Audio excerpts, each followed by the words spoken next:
টলিউডের ব্যস্ততম অভিনেত্রীদের একজন মিমি চক্রবর্তী। বাংলাদেশেও তার জনপ্রিয়তা কম নয়।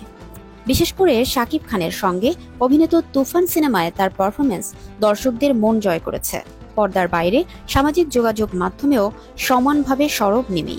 নিয়মিত ভাগ করে নেন শরীরচর্চা, ভ্রমণ, খাদ্যাভ্যাস কিংবা প্রিয় পোষ্যদের সঙ্গে কাটানো মুহূর্ত।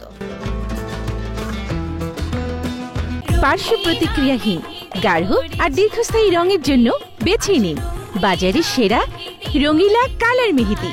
তবে সম্প্রতি ইনস্টাগ্রামে দেওয়া এক পোস্টে তিনি ভক্তদের জানিয়েছেন, দীর্ঘদিন ধরে তিনি মাইগ্রেনের মতো জটিল সমস্যায় ভুগছেন। পোস্টের এক ছবিতে দেখা যায় তার চোখের ওপর আইস প্যাক রাখা, সঙ্গে লেখা, মাইগ্রেন তুমি কঠিনভাবে আঘাত করেছ। এই ছবি যেন তার অসহ্য যন্ত্রণারই প্রতিচ্ছবি।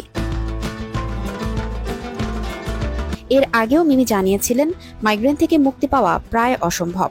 গত বছর এক পোস্টে তিনি লেখেন, মাইগ্রেন থেকে বাঁচা কেবল কঠিন নয়, বরং প্রায় অসম্ভব।